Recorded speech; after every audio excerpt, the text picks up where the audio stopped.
He's one of Britain's most controversial celebrities, and he's often overstepped the mark. Welcome to Watch Mojo UK, and today we're counting down our picks for the top 10 times Piers Morgan went too far. Before we begin, if you enjoy this video, please subscribe for more great content. For this list, we've gathered Piers Morgan's most infamous moments, from heated arguments on live TV to social media scandals. While his public backing for Donald Trump has triggered a backlash in some circles, Morgan's direct political persuasions aren't included today. I thought I'd be fired if I hit him. I mean, I got fired 3 weeks later anyway. Kind of should have hit him. But there's still time. Number 10. Body shaming Susan Sarandon. Piers takes to Twitter to kick things off for some ill-received comments on Susan Sarandon's clothing choice. The Thelma and Louise star had recently presented the In Memoriam section at the 2016 SAG Awards when Morgan called her out on her white suit black bra outfit. Asking Sarandon whether she'd dressed the same for a funeral, he labelled the look horribly inappropriate, much to the displeasure of thousands of followers. Well, actually, a lot of people... Does he have a job, a real job? Why does he have so much time? Piers was promptly taken down for body shaming before backtracking to explain himself. Sarandon's Rocky Horror response was priceless, though. Number 9. Calling Rebecca Vardy a wag. Who wears the trousers in this house? Me. In Piers' line of work, it's important to appear relevant. But during this interview with the Vardys for Good Morning Britain, Morgan showed how out of touch he was. Asking Rebecca about her life as a footballer's wag, he was promptly put in his place for the outdated terminology. For a wag, I mean, wag just means wife and girlfriend. I know it does, but it's a bit derogatory, isn't it? Is it? Yeah, I think Do you feel that? Pointing out that she was more than just a wife or girlfriend, Rebecca left Piers to try and laugh away his error. But the moment only served to highlight his arrogance. What are we going to call you now if we can't call you wags? My name, like I'd call you yours. An awkward own goal if ever we saw one. Number 8. Pushing Clarkson's buttons. And he permanently scarred me here. Let's have a look. You can see it above my temple, because he had a little ring on. Another of Britain's more divisive personalities, Jeremy Clarkson has famously flung a few punches in his time. But back when Piers was the editor of the Daily Mirror, Clarkson memorably caught him with a well-placed hook. Every woman who's found out what I did has said, "Why did you hit him?" And every man says, "Where did you hit him?" The car enthusiast was allegedly unhappy about reports on his private life, which were published in Morgan's paper, so he settled the score with a good old-fashioned scrap. And as per his telling of the story on Parky, he even fractured a finger. You really gotta hate a guy to hit him that hard. I had to punch Piers Morgan. I broke my finger on him. Did you really punch him? That is a broken finger on Piers Morgan. If I don't get a round of applause for that. Number 7. Breaking the news embargo on BBC wage bills. And that is all going to be published at 11 o'clock this morning. Could be a fun day ahead. Given his career in the media, Piers is no stranger to press embargoes. But that didn't stop him breaking one in July 2017, when the BBC wage bills were announced. Morgan released details of BBC earnings above £150,000 around an hour before their official time of publication, therefore undercutting every other journalist working on the story. Faced with angry criticism, Piers took to social media to seemingly brag, claiming he'd simply got the scoop. We are an absolutely shining example of not just equality, but women dominating. Amongst other things, Morgan's rivals called him naff and a bellend. Number 6. Shouting down the gender debate. I mean, I've got to be honest with you.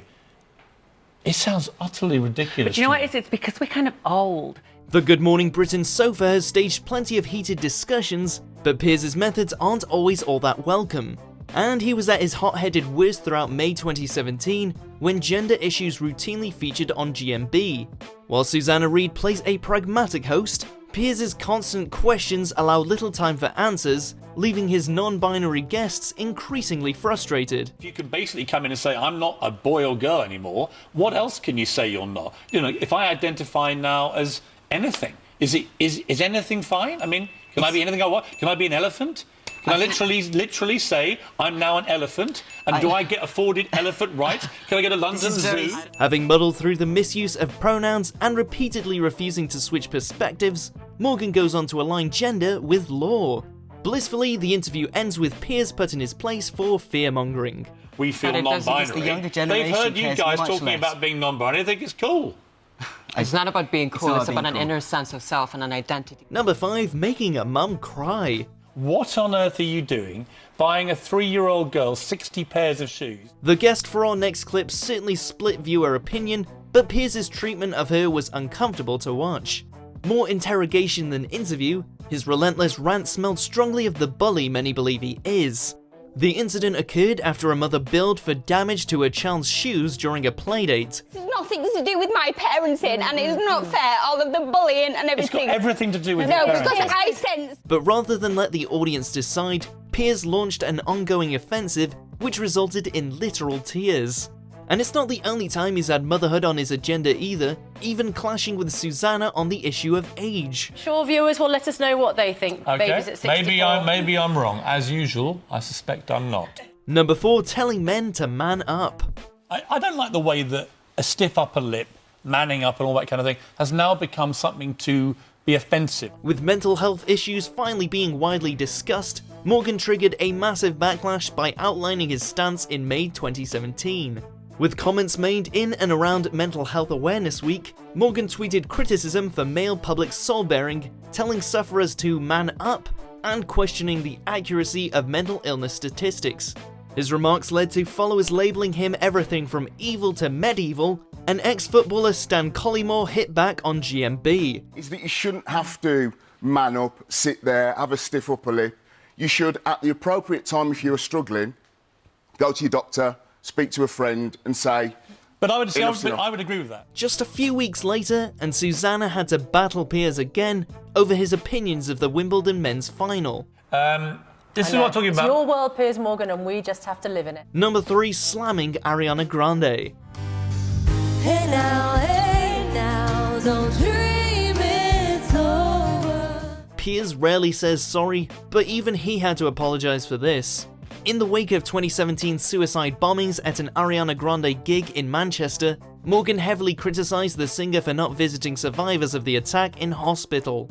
But when Ariana returned to the city to A, see the victims, and B, arrange the One Love benefit gig, Morgan admitted that he had misjudged her.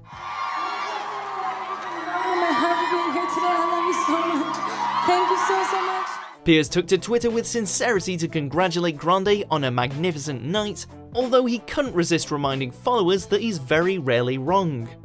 Number 2, reacting to the Women's March. I'm not We're not silencing having, you. you're shouting over me, and we're not getting any kind of debate about what we were really marching for. You're making absolutely zero sense. Where to start with this one? In January 2017, Madonna made headlines for controversial bomb the White House comments at the Women's March, and Piers wasn't happy.